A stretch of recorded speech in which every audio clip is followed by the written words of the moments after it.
Assalamualaikum warahmatullahi wabarakatuh. Salam jumpa kembali bersama saya Ibu Dea Astuti. Apa kabar semuanya? Alhamdulillah senantiasa sehat walafiat dalam lindungan Allah Subhanahu wa taala. Nah, ingat protokol kesehatan, ingat 3M, mencuci tangan dengan sabun, menjaga jarak dan menggunakan masker karena maskermu melindungiku dan maskerku melindungimu.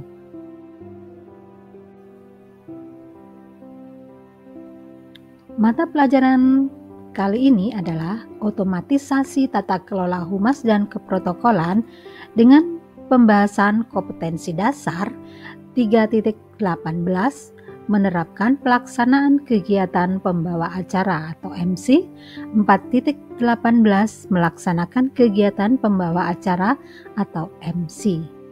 Adapun tujuan dari pembahasan kali ini, setelah siswa menyimak slide pembelajaran ini, diharapkan siswa akan mampu mengidentifikasi pengertian pembawa acara, siswa akan mampu mengidentifikasi tugas pembawa acara, siswa akan mampu mengidentifikasi syarat menjadi pembawa acara, siswa akan mampu mengidentifikasi teknik menjadi pembawa acara, dan siswa juga akan mampu mengidentifikasi etiket pembawa acara.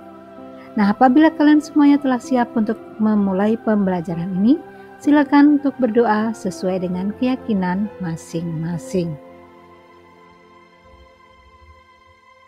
Nah, sekarang mari kita mulai pembahasan kali ini dengan pengertian pembawa acara.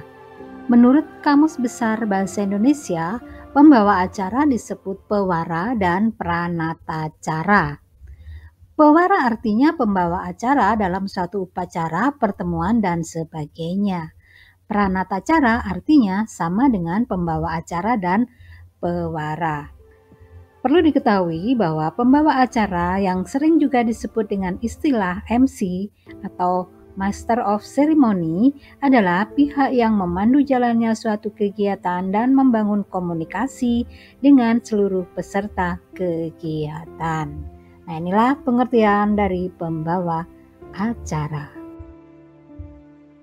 Ya, selanjutnya kita akan bahas tentang tugas pembawa acara atau MC.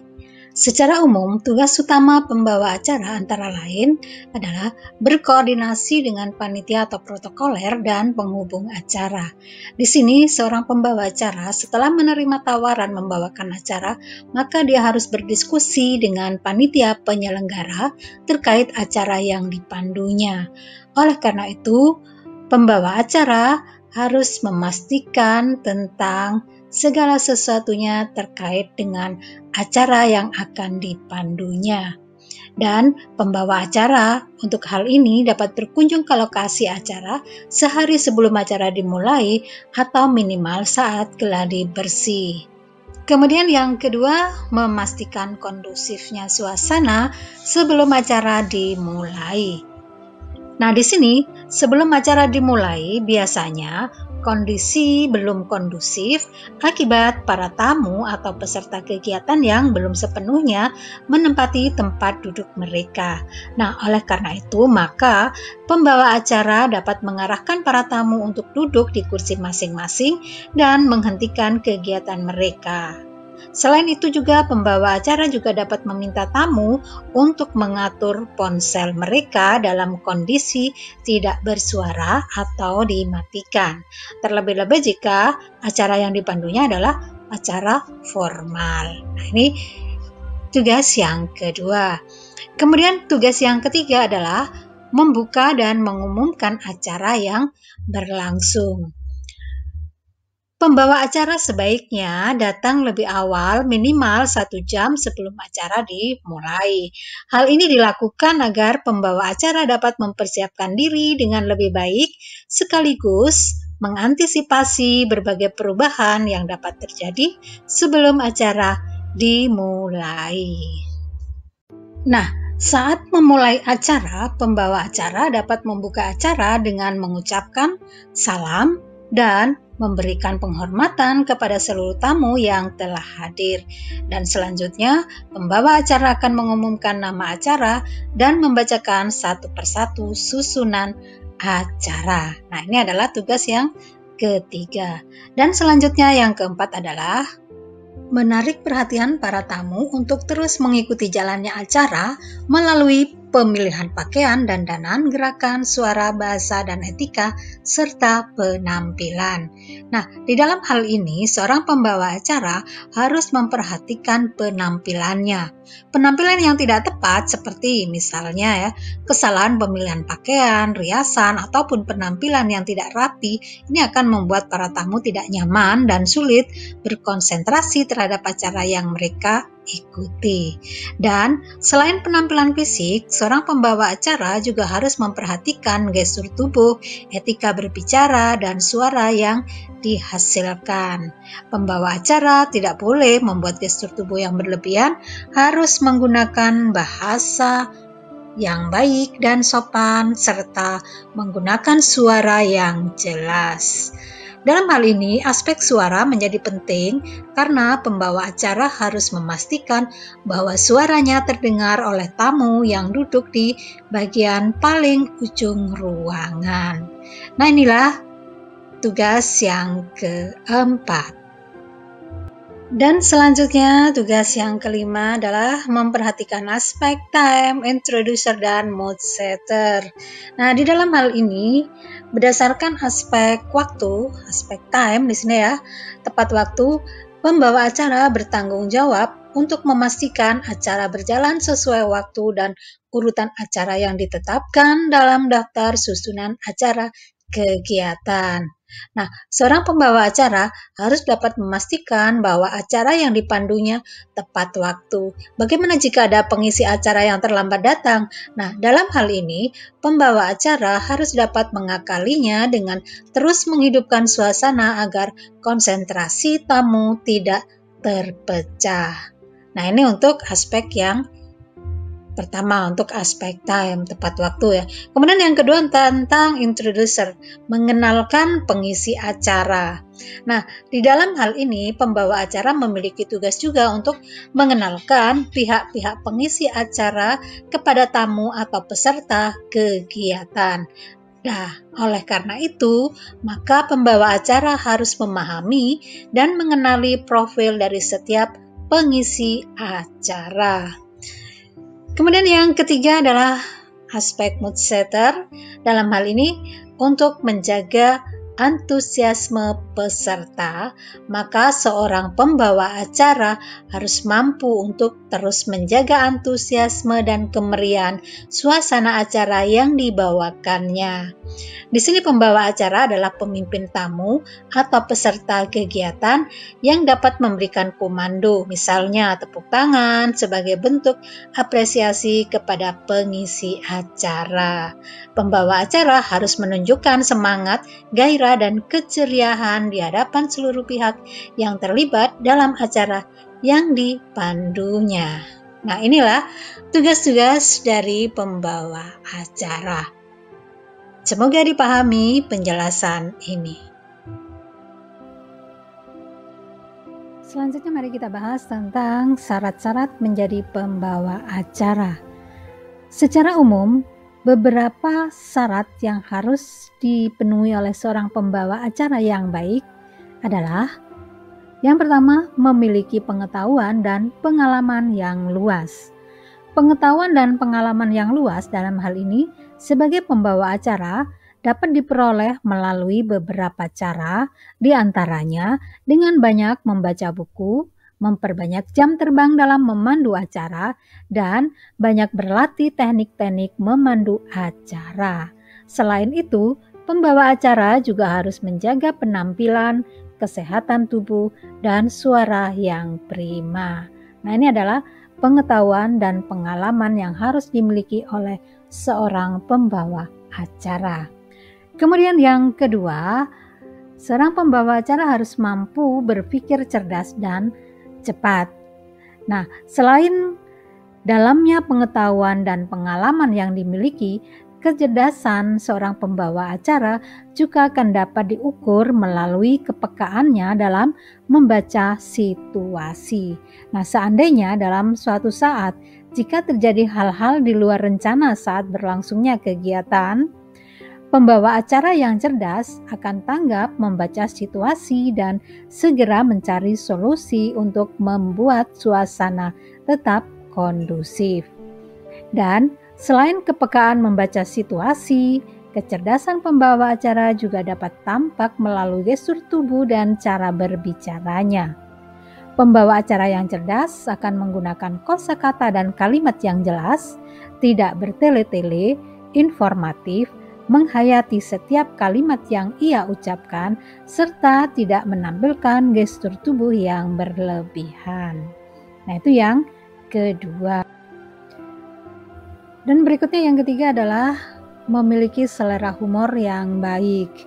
Dalam hal ini sangat penting bagi seorang pembawa acara untuk memiliki selera humor yang baik.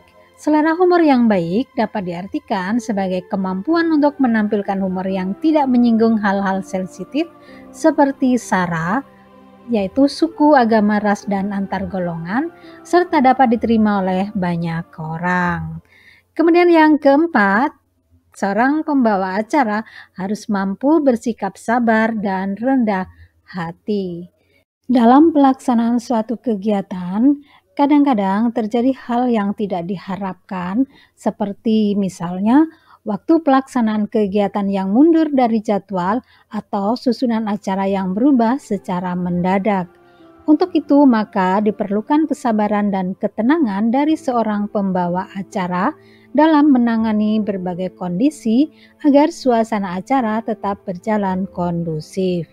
Dan selain itu juga, kerendahan hati dan keramahan yang ditampilkan pembawa acara akan melunakkan hati pihak-pihak yang terbawa emosi dan akan menimbulkan rasa hormat kepada pembawa acara yang bersangkutan. Itu syarat yang keempat. Kemudian syarat yang kelima adalah bahwa seorang pembawa acara harus mampu berpikir kreatif. Seorang pembawa acara yang berpengalaman tentu telah banyak membawakan acara dengan tingkat kesulitan yang berbeda-beda. Banyaknya acara yang pernah dibawakan tentu menuntut pembawa acara untuk terus berpikir kreatif dalam menciptakan materi yang segar dan inovatif. Dan selanjutnya yang keenam, seorang pembawa acara harus memiliki kemampuan bekerja sama dengan tim. Seorang pembawa acara dituntut untuk mampu bekerja sama dengan tim atau pihak panitia. Panitia yang banyak berhubungan dengan pembawa acara umumnya adalah panitia dari divisi acara kegiatan dan perlengkapan, seperti panitia yang bertindak sebagai protokoler, manajer acara, penata cahaya, dan teknisi suara. Nah, kemampuan bekerja sama dan berkoordinasi di sini akan memudahkan kedua belah pihak antara pembawa acara dan panitia tentunya dalam menyelesaikan tugas mereka secara efektif dan efisien. Nah, inilah syarat-syarat untuk menjadi pembawa acara yang baik. Dipahami penjelasan ini, semoga semuanya bisa menerapkan untuk memenuhi syarat-syarat menjadi pembawa acara. Teknik menjadi pembawa acara. Menjadi seorang pembawa acara tentu memerlukan teknik-teknik khusus agar acara yang dibawakan berjalan lancar. Nah, berikut ini terdapat beberapa teknik yang harus diperhatikan saat membawakan suatu acara. Di antaranya adalah suara dan cara berbicara.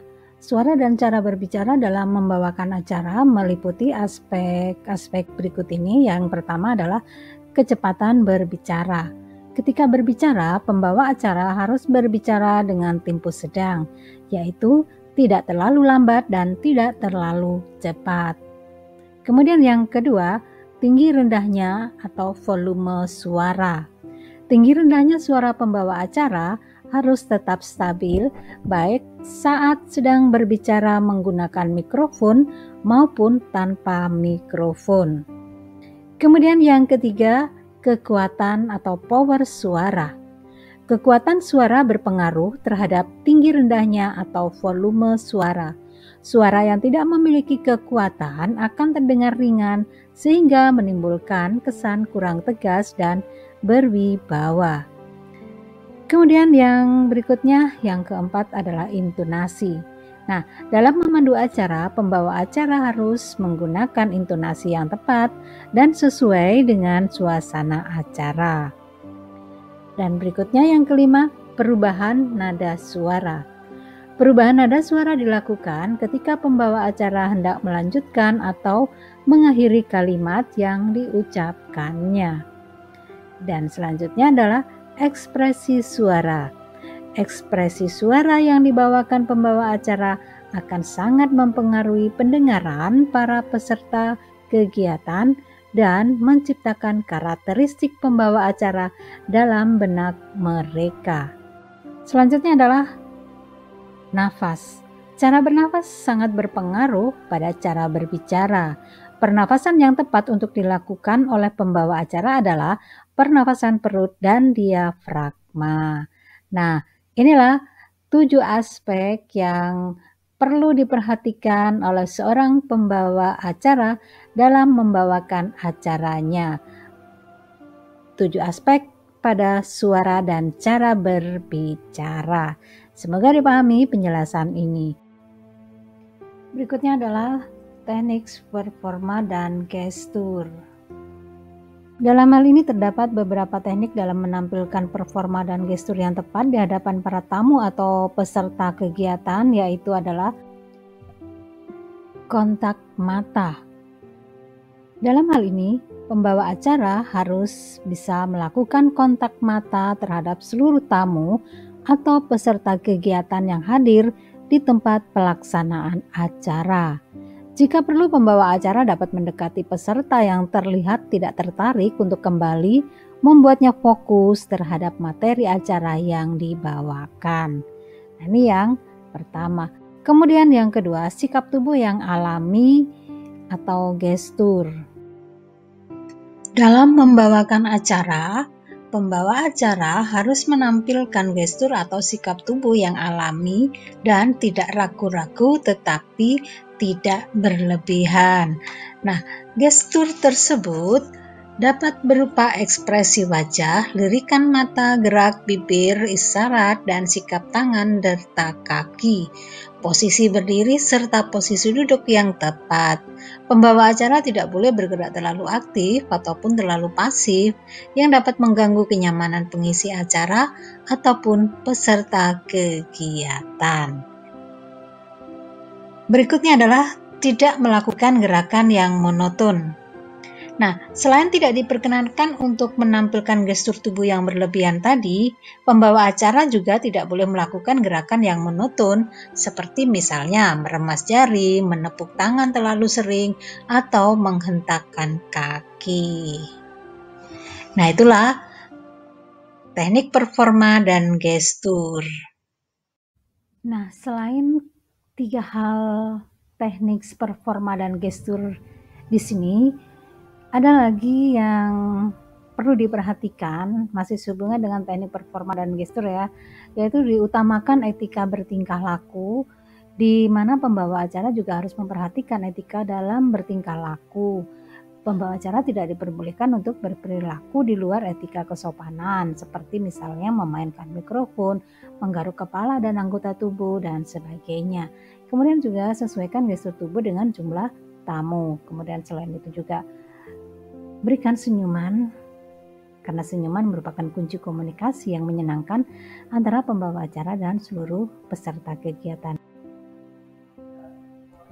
Nah, selanjutnya teknik yang ketiga, setelah kita bahas 2 teknik tadi, suara dan cara berbicara, dan yang kedua teknik performa dan gestur, maka yang ketiga adalah teknik untuk menjadi pembawa acara. Yang perlu diperhatikan adalah tentang penampilan atau performance. Penampilan atau performance yang ditampilkan pembawa acara meliputi penampilan fisik dan penampilan non-fisik. Aturan penampilan fisik yang harus diperhatikan dan diterapkan oleh pembawa acara yaitu yang pertama, dalam acara resmi, ya, pembawa acara perempuan ataupun pembawa acara laki-laki dapat mengenakan seragam kantor jika acara ini dilakukan di lingkungan instansi. Bisa juga menggunakan setelan jas untuk yang laki, dan kemudian yang perempuan bisa juga menggunakan setelan kemeja, blazer, dan bawahan bisa pakai celana ataupun rok ya. Nah, ini untuk dalam acara resmi yang biasanya dilaksanakan di lingkungan instansi ataupun gedung pertemuan. Kemudian yang kedua, untuk acara peringatan hari besar. Nah, dalam acara peringatan hari besar, misalnya hari ulang tahun kemerdekaan Republik Indonesia, ya, maka seorang pembawa acara perempuan, baik itu perempuan ataupun laki-laki maksudnya di sini, dapat mengenakan baju adat dari setiap provinsi atau busana daerah, misalnya menggunakan kebaya, baju kurung yang dipadukan dengan kain Nusantara. Yang laki-laki juga sama, menyesuaikan ya. Mereka juga bisa menggunakan pakaian adat dari setiap provinsi atau kemeja dari bahan kain Nusantara. Nah, ini untuk acara peringatan hari besar. Kemudian seandainya yang berikutnya yaitu acara semi hiburan. Nah, di dalam acara semi hiburan, misalnya reuni, tata busana yang digunakan atau tata rias yang tepat adalah seorang pembawa acara perempuan dapat menggunakan baju bebas rapi, misalnya cocktail dress atau setelan ya. Pemilihan untuk warnanya bebas, tetapi tidak boleh terlalu terang ataupun terlalu gelap. Bagaimana yang laki? Yang laki-laki juga dapat menggunakan baju bebas rapi, misalnya setelan kemeja dan celana panjang. Nah, ini untuk acara semi hiburan. Sedangkan yang keempat untuk acara hiburan. Nah, pada acara hiburan misalnya pagelaran budaya atau pertunjukan musik, maka tata busana yang tepat, misalnya di sini pembawa acara perempuan dapat mengenakan gaun atau setelan kain Nusantara. Untuk pemilihan warnanya bebas, tetapi tidak boleh terlalu terang ataupun terlalu gelap. Sedangkan untuk tata riasnya menggunakan tata rias lengkap. Bagaimana dengan yang laki-laki? Sama saja. Untuk yang laki-laki juga dapat mengenakan setelan jas atau setelan kemeja dari bahan kain Nusantara.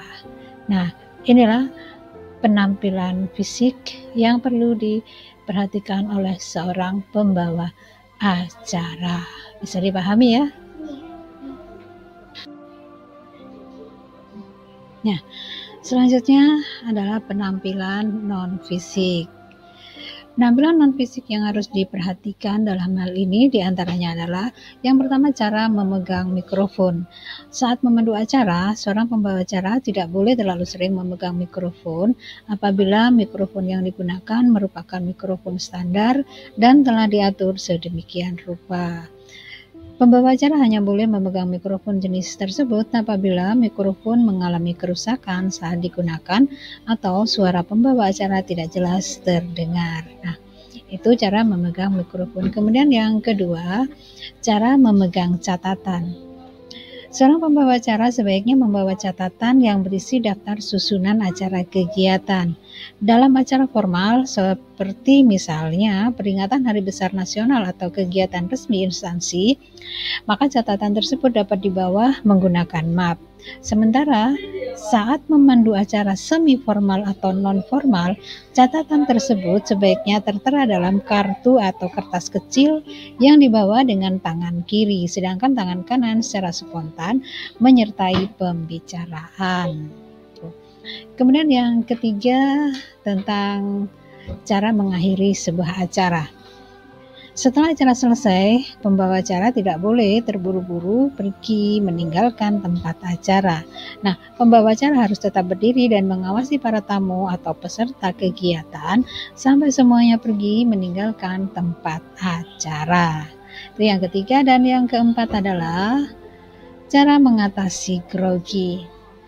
Perasaan grogi atau gugup dalam suatu acara dapat saja menyerang siapa saja termasuk pembawa acara. Nah, rasa grogi harus diatasi karena jika dibiarkan, hal tersebut dapat mengganggu performa pembawa acara ketika melakukan tugasnya. Beberapa hal atau beberapa cara yang dapat dilakukan untuk mengatasi rasa grogi, misalnya oleh pembawa acara, seperti datang jauh sebelum acara dimulai untuk beradaptasi dengan kondisi dan situasi di lokasi acara.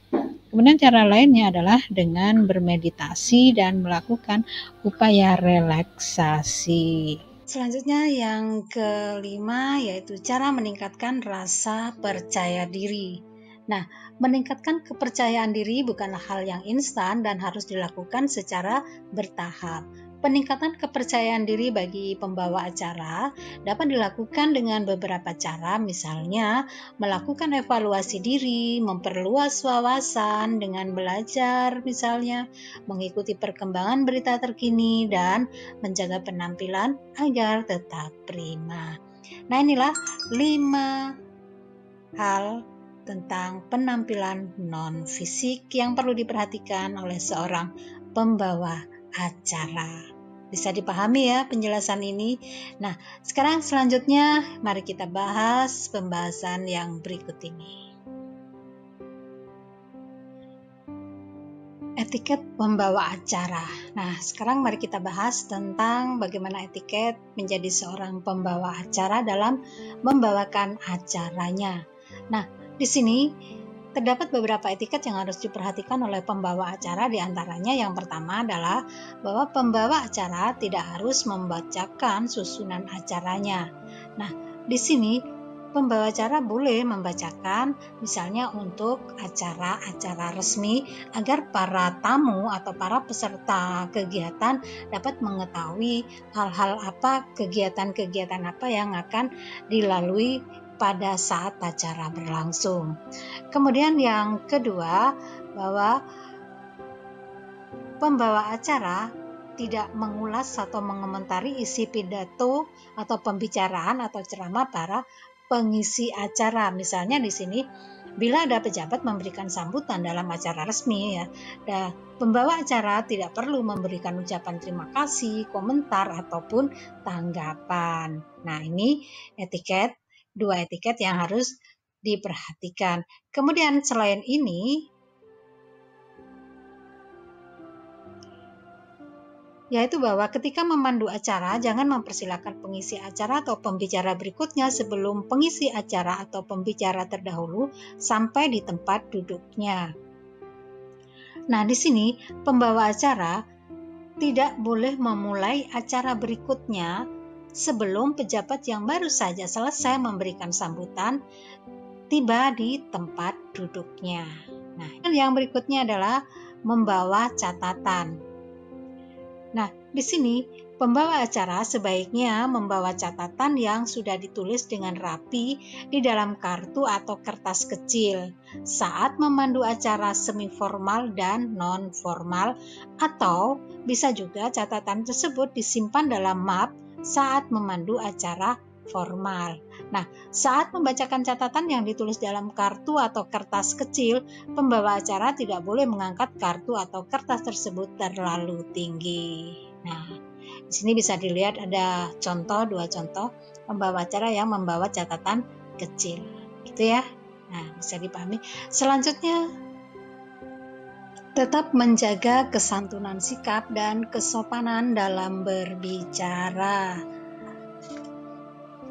Nah, saat berbicara, seorang pembawa acara harus senantiasa berhati-hati. Jangan sampai pembawa acara berbicara terlalu cepat atau terlalu lambat, atau mungkin mengucapkan kalimat yang dapat menyinggung tamu atau peserta kegiatan. Nah, pembawa acara harus betul-betul memperhatikan kecepatan berbicaranya, intonasi, dan pilihan kata yang akan ia gunakan saat menyampaikan materi pembicaraan. Kemudian selain itu juga, pembawa acara diharapkan untuk tidak memain-mainkan mic-nya, misalnya memukul, meniup, atau menggerak-gerakkan mikrofon sebelum dan atau selama berbicara. Nah, semoga dipahami penjelasan tentang etiket pembawa acara. Kita sudah membahas tentang bagaimana seorang pembawa acara menerapkan etiket yang baik.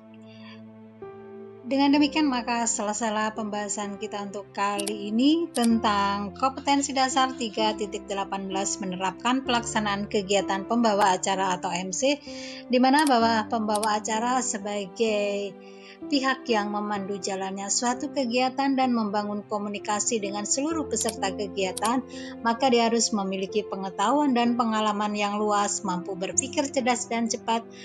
Kemudian di samping itu juga dia harus mampu menjadi pembawa acara dengan teknik-teknik meliputi suara dan cara berbicara, teknik performa dan gestur, serta penampilan yang baik. Nah, selanjutnya tugas untuk kalian adalah sebagai berikut. Hadirilah sebuah acara, baik seminar, ceramah agama maupun rapat terbuka. Kalian bisa memilih, bisa dengan cara hadir ke acara yang sesungguhnya atau mungkin dengan melihat di televisi atau browsing. Kemudian amatilah pembawa acara yang bertugas dalam acara tersebut, mulai dari gestur, cara berbicara, penampilan hingga berkomunikasi dengan peserta kegiatan. Selanjutnya catatlah kelebihan dan kekurangan yang ditampilkan oleh pembawa acara tersebut. Nah, jika terdapat kekurangan, tulis solusinya untuk memperbaiki kekurangan tersebut. Kemudian, sebagai latihan untuk kalian, susunlah konsep berbicara sebagai pembawa acara. Kemudian berlatihlah di depan cermin di dalam kamar, seolah-olah Anda sebagai pembawa acara tersebut. Nah, selamat belajar, selamat berlatih, sukses untuk kalian semuanya. Sampai di sini pembahasan untuk kali ini. Semoga bermanfaat. Sukses selalu. Sampai jumpa. Wassalamualaikum warahmatullahi wabarakatuh.